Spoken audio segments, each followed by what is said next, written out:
नागिन ननद सपेरा जीजा। नंदिनी, अब कब तक ऐसे ही मुंह फुलाकर बैठी रहोगी? अरे बाबा, बोलो भी, क्या चाहिए तुम्हें? कुछ नहीं भैया, जाइए, मुझे आपसे कुछ बात ही नहीं करनी। अरे बाबा, बोलो तो सही कि तुम्हें आखिर क्या चाहिए। भैया मैंने आपसे कहा था ना कि मुझे दीपावली के लिए नई ड्रेस चाहिए, और आप भूल गया। जब तक मेरी नई ड्रेस नहीं आ जाती मुझे आपसे कोई बात ही नहीं करनी। अरे, तुझे पता है ना, तुझसे बात किए बिना तेरे भैया का खाना हजम नहीं होता, इसीलिए ब्लैकमेल कर रही है ना मुझे। हाँ, तो खाना हजम करना है तो मुझे गिफ्ट क्यों नहीं दिलाया था? अब बताओ, आगे से करोगे क्या ये गलती? अरे, मैंने कोई गलती की ही कब है? ये देख, तेरा फेवरेट ड्रेस लेना है कि नहीं? भैया बहुत खराब हो आप। जब ड्रेस लेकर ही आए थे तो इतनी देर से मुझे क्यों परेशान कर रहे हो?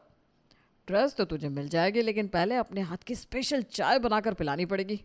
बोल, मंजूर है? भैया, अब चाय की बात कर रहे हो, मैं ना आपको चाय के साथ गर्मा गर्म पकौड़े भी बनाकर खिलाती हूँ। आपको पता है आप वर्ल्ड के सबसे बेस्ट भैया हो। अब आप मुझे मेरी फेवरेट ड्रेस दिला रहे हो तो पकौड़े तो मैं आपको खिला ही सकती हूँ।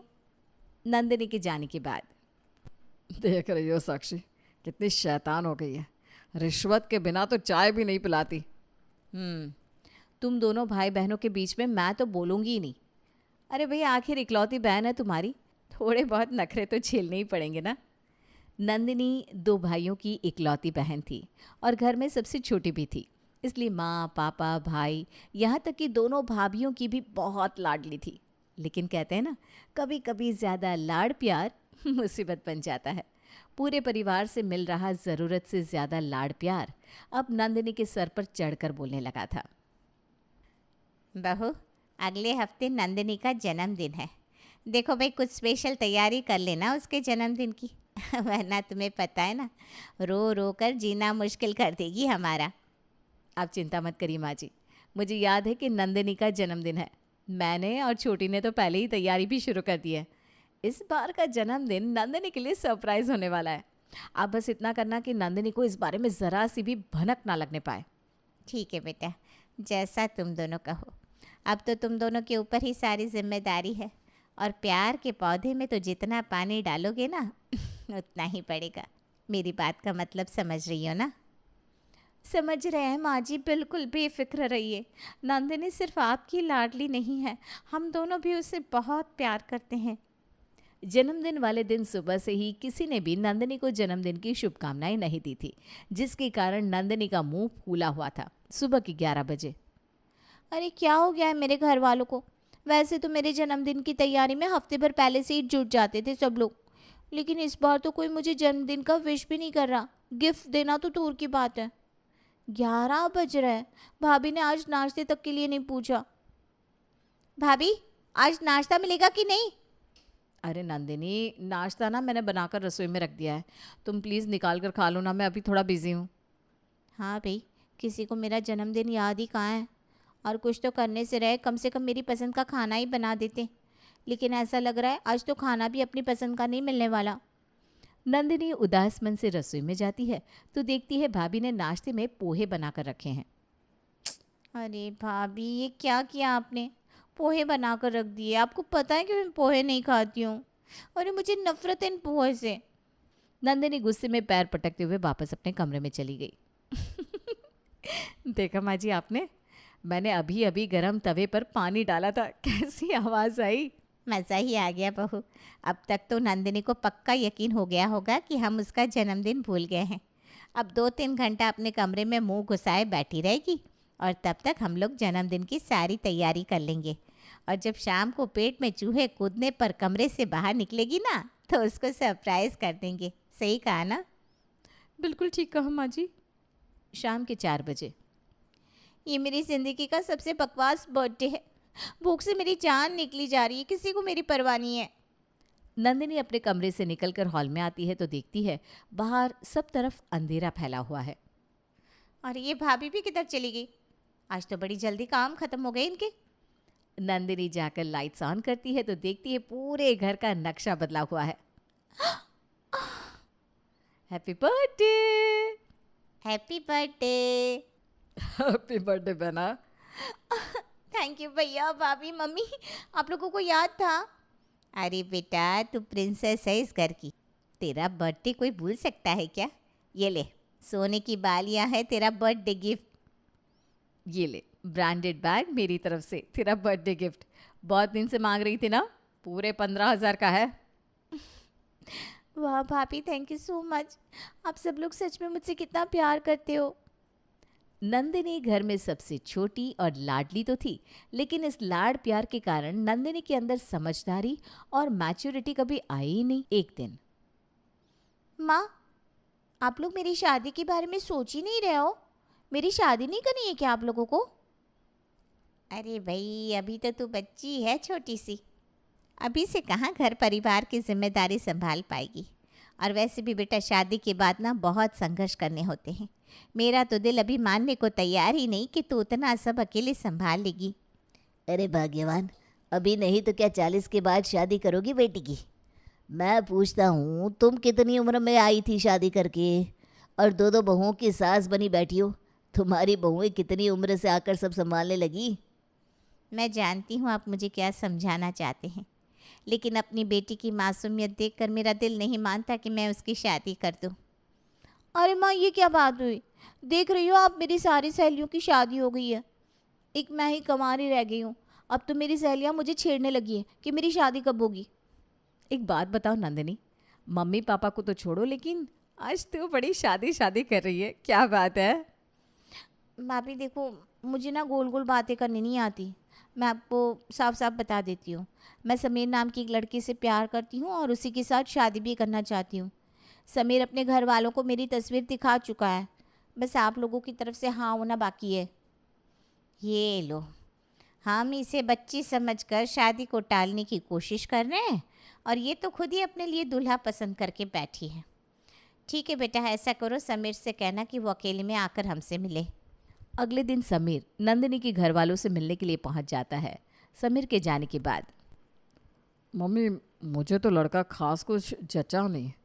अभी इन दोनों में से कोई भी ढंग से सेटल नहीं हुआ है। अरे सारी ज़िंदगी ऐसे ही घिसते घिसते बीत जाएगी। वरुण अपनी बहन नंदिनी को समझाने की काफ़ी कोशिश करता है, लेकिन नंदिनी तो समीर के प्यार में इस कदर पागल थी कि उस समय समीर के अलावा उसे और कुछ सूझ ही नहीं रहा था। ज़िद्दी है ये लड़की, इतनी आसानी से कैसे किसी भी लड़के को अपने घर का दामाद बना ले हम। भाइयों की बात सुनकर नंदिनी नाराज होकर मुंह फुलाकर बैठ जाती है। दोनों भाई नंदिनी को समझाने की कोशिश करते हैं, लेकिन नंदिनी कुछ भी समझना नहीं चाहती। अंत में नंदिनी की जिद के आगे परिवार में सभी लोग हार जाते हैं। अच्छा चल ठीक है, हम शादी के लिए तैयार हैं। जहाँ तेरी खुशी वहीं हमारी भी खुशी। नंदिनी शादी करके समीर के घर चली गई। अभी तक पिता के बड़े से 2 मंजिला घर में रहने वाली नंदिनी समीर के साथ उसके 1 BHK फ्लैट में रहने के लिए आ गई थी। समीर सुनिए ना, इस 1 BHK फ्लैट में तो कपड़े सुखाने की जगह भी नहीं है। कम से कम एक बालकनी तो होनी चाहिए थी। अब हम कपड़े कहाँ सुखाएंगे? देखो नंदिनी, मैं जानता हूँ कि इस छोटे से मकान में एडजस्ट कर पाना तुम्हारे लिए कितना मुश्किल है, लेकिन मैं क्या करूँ, अभी मेरा बजट नहीं है।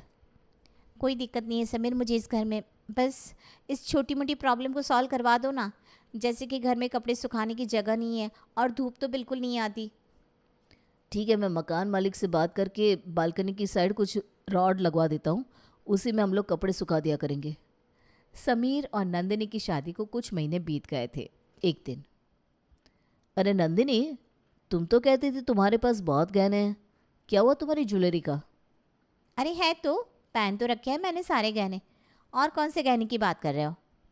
बुरा मत मानना नंदिनी, लेकिन तुम बड़ी भोली हो और तुम्हारे इस भोलेपन का तुम्हारी दोनों भाभीयों ने जमकर फ़ायदा उठाया। समीर, कैसी बात कर रहे हो? मेरी भाभी मेरा फ़ायदा क्यों उठाने लगी?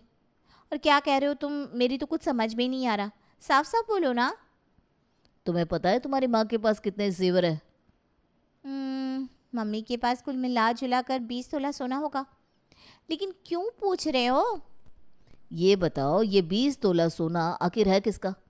इस पर तो तुम तीनों भाई बहनों का बराबर बराबर हक होना चाहिए ना। लेकिन देखो, तुम्हारी दोनों भाभीयों ने तुम्हारी शादी होते ही मम्मी जी का गहना आधा आधा बांट लिया और तुम्हारा पत्ता साफ कर दिया। आज के ज़माने में 10 तोला सोने की कीमत समझती हो तुम? ये समझ लो 10 लाख कीमत है उन गहनों की। और तुम्हें गहनों के नाम पर शादी में मिला क्या? ये पतली पतली सोने की चूड़ियाँ और ये चैन जैसा हार, और वहाँ तुम्हारी भाभियाँ रानी हार पहनकर इतरा रही हैं। बिल्कुल ठीक कह रहे हो समीर तुम। मैं तो कभी सोच भी नहीं सकती थी कि मम्मी और भाभियाँ मेरे साथ ऐसा करेंगी।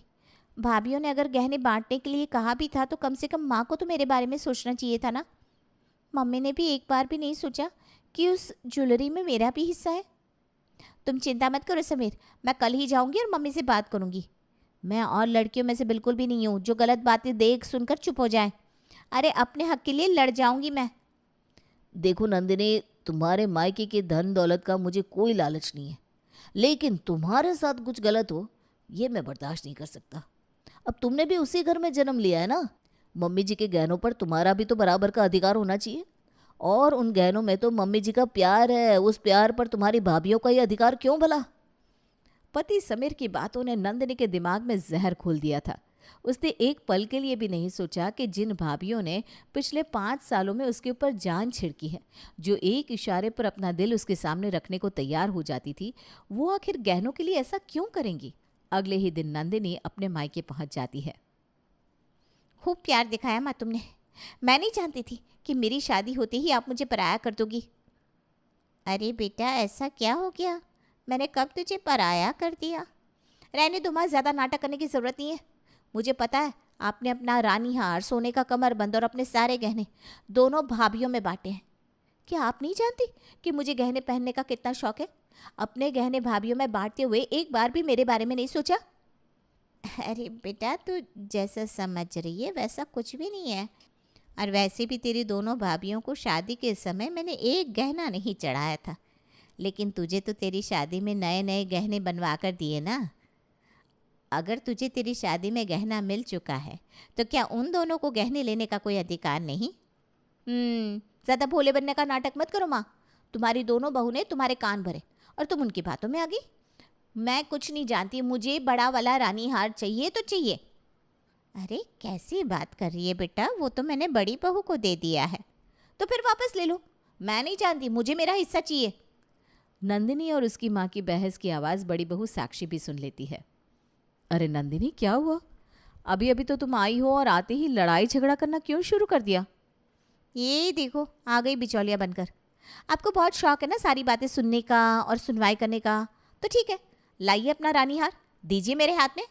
नहीं होगा फिर यहाँ कोई झगड़ा। यहाँ जो भी लड़ाई झगड़ा हो रहा है ना, उसकी जड़ आपका वो रानी हार है। माँ जी क्या कह रही है ये? क्या बात है, ये रानी हार के लिए आपसे झगड़ रही थी क्या? सास के पास बहू साक्षी की बातों का कोई जवाब नहीं था, इसलिए वो बेचारी नज़रें नीची कर लेती है। सास को ऐसे बेबस खड़ा देख साक्षी अपने कमरे में जाती है और रानी हार लाकर ननद के हाथ में थमा देती है। तुम ले जाओ रानी हार, लेकिन आगे से तुम्हें जो कुछ भी कहना होगा वो सीधा मुझे कहना। माँ जी की तबीयत ठीक नहीं रहती, उनके साथ इस तरह ऊंची आवाज़ में बात करना ठीक नहीं है। रानी हार लेने के बाद नंदिनी अपने पति के पास लौट गई। देख लिया तुमने, अगर तुम अपना हिस्सा मांगने ना जाती तो तुम्हें ये रानी हार कभी नहीं मिलता। अब इस बात से तुम इतना सबक ले लो कि जो लोग तुम्हें बिना बताए गहनों का बंटवारा कर सकते हैं, वो कल को प्रॉपर्टी का भी बंटवारा कर सकते हैं। इसलिए बिना समय गंवाए तुम उस मकान में भी अपने दावेदारी पेश कर दो। अरे भाई, इतनी खूबसूरत सी कोठी है तुम्हारे पापा की, ज़्यादा नहीं तो कम से कम 2 कमरे तो उस कोठी में हमारे भी होने चाहिए। बिल्कुल ठीक कह रहे हो आप। भैया से बात करती हूँ मैं। तरुण भैया, वरुण भैया को तो आप जानती हो, उनकी शुरू से आदत है सब कुछ अपनी मुट्ठी में बंद करके रखने की। हम लोगों को तो पाई पाई के लिए तरसा दिया करते थे वो। मैं ये सोच रही थी कि बड़े भैया कहने को तो हम सब में सबसे बड़े हैं, लेकिन आखिर कब तक भैया की बातों को ही पत्थर की लकीर मानकर चलते रहेंगे आप और मैं? मैंने कई बार बड़ी भाभी को छोटी भाभी को ताना मारते हुए भी देखा है कि तुम्हारा पति तो निकम्मा नकारा है, 4 पैसे भी कमाकर हाथ में नहीं रखता। बड़ी भाभी के लिए तो आपकी कमाई का कोई मतलब ही नहीं है। अरे अपनी अपनी किस्मत है, किसी को भगवान ने ज़्यादा दिया है तो किसी को कम। अब ऐसा थोड़ी ना होता है। मुझे तो लगता है एक दिन बड़े भैया ना सारी प्रॉपर्टी अपने नाम कर लेंगे और हम दोनों सिर्फ हाथ मलते रह जाएंगे। मैं चाहती हूँ कि आप माँ से बात करके प्रॉपर्टी का बंटवारा करवा लो। तू ठीक कह रही है, मैं मम्मी से बात करता हूँ, प्रॉपर्टी का बंटवारा हो जाएगा तो ठीक ही रहेगा। घर आकर तरुण अपनी पत्नी से कहता है, नंदिनी से मिलकर आ रहा हूँ मैं। अरे हम लोग भैया भाभी को क्या समझते थे और वो क्या निकले। क्या हुआ? ऐसा क्या बता दिया नंदिनी ने आपको? भाभी तुम्हारे बारे में बुराई कर रही थी नंदिनी से। अब मेरी तनख्वाह भैया से कम है तो इसका मतलब हम फकीर और भिखारी हो गए। तुम ही देख लो, ऐसा सोचते हैं भैया भाभी हमारे बारे में। तो ठीक है ना, अगर हम फकीर है तो फकीर ही सही, उनसे मांगने तो नहीं जाते। छोटी बहू गुस्से में बड़ी के पास जाती है। भाभी, बहुत मान सम्मान कर लिया आपका, अब बस मेरी आंखों पर चढ़ा पर्दा उतर गया है। मैं अब आपके साथ एक घर में नहीं रह सकती। तू मेरे साथ एक घर में नहीं रह सकती? तो मैं कौन सा तेरे साथ घर में रहने के लिए मरी जा रही हूँ? वैसे भी सारा खर्चा तो मेरा पति चला रहा है। और नखरे तो देखो महारानी के, ऐसे दिखा रही जैसे इनके साथ एक घर में रहने के लिए मैं इनके पैरों में गिरकर माफ़ी मांगूंगी। दोनों देवरानी जेठानी के बीच झगड़ा बढ़ता ही जा रहा था। बिगड़ते माहौल में दोनों भाई भी झगड़े के बीच में कूद पड़ते हैं और प्रॉपर्टी के बंटवारे की बात निकल आती है। ठीक कह रही थी नंदिनी, भैया भाभी आप दोनों का तो भरोसा ही नहीं करना चाहिए था। वो तो अच्छा हो नंदिनी ने मुझे सब कुछ बताकर मेरी आंखें खोल दी, वरना मैं तो सारी ज़िंदगी इसी गलत फहमी में जीता रहता कि मेरे भाई भाभी तो देवता है देवता। ठीक है, अब जब मकान का हिस्सा हो ही रहा है तो नंदिनी को भी फ़ोन करके बुला लेते हैं। इस मकान में एक हिस्सा तो उसका भी है ना। दोनों भाइयों का झगड़ा इतना बढ़ चुका था कि जल्दी ही मकान के 3 हिस्से हो जाते हैं और नंदिनी की माँ अपनी सारी प्रॉपर्टी 3 बराबर हिस्सों में बांट देती है। अब तो आप खुश हो ना? देखो, मैंने अपने भाई भाभी और माँ से कहकर प्रॉपर्टी में अपना हिस्सा ले लिया है। नहीं नंदिनी, तुम्हारे घर में इतना झगड़ा बढ़ गया, ऐसे माहौल में मैं कैसे खुश हो सकता हूँ। ये अच्छा हो गया कि तुम्हें तुम्हारा हिस्सा मिल गया। देखो मुझे अपने बिजनेस के लिए कुछ रुपयों की ज़रूरत थी। अगर तुम बुरा ना मानो तो तुम्हारे हिस्से की प्रॉपर्टी को सेल कर देते हैं तो मुझे ना बैंक से लोन नहीं उठाना पड़ेगा। जब अपने पास पैसा है तो क्यों बैंक के कर्जदार बने हम। हाँ ठीक है ना, मुझे कोई दिक्कत नहीं है। नंदिनी अपने हिस्से की सारी प्रॉपर्टी पति समीर के नाम कर देती है। जब से नंदिनी ने अपनी प्रॉपर्टी समीर के नाम की थी, समीर के तेवर कुछ बदले बदले से लगने लगे थे। एक दिन नशे की हालत में समीर और नंदिनी के बीच में ज़ोरदार झगड़ा होता है और समीर नंदिनी को अपने घर से बाहर निकाल देता है। रोते हुए नंदिनी वापस अपने मायके पहुंच जाती है। क्या हुआ नंदिनी, तू चिंता मत कर, तेरा भाई है ना, तुझे टेंशन लेने की कोई ज़रूरत नहीं है। सच सच बता आखिर हुआ क्या है। भैया मुझे माफ़ कर दो, समीर की बातों में आकर मैंने क्या कुछ नहीं किया। प्रॉपर्टी जेवर सब में अपना हिस्सा मांगा, दोनों भाभीियों के बीच में झगड़ा करवाया। लेकिन मैं नहीं जानती थी कि जिस पति के लिए मैं ये सब कर रही हूँ, एक बार प्रॉपर्टी उसके हाथ में आती है वो मुझे दूध में से मक्खी की तरह निकाल कर बाहर फेंक देगा। चलो प्रॉपर्टी गई सो गई, कम से कम तेरी अकल पर पड़ा हुआ पत्थर तो हट गया। मैं तो बहुत पहले ही समझ गया था कि ये सब समीर ही करवा रहा है, लेकिन तेरी आंखों पर तो समीर के प्यार का पर्दा पड़ा हुआ था। तुझे उस समय हमारी कही हुई कोई भी बात समझ में नहीं आती, इसीलिए मैं सही वक्त का इंतज़ार कर रहा था। मैं जानता था कि समीर जैसा इंसान आज नहीं तो कल अपने रंग ज़रूर दिखाएगा। और देख, मुझे ज़्यादा दिन तक इंतज़ार भी नहीं करना पड़ा।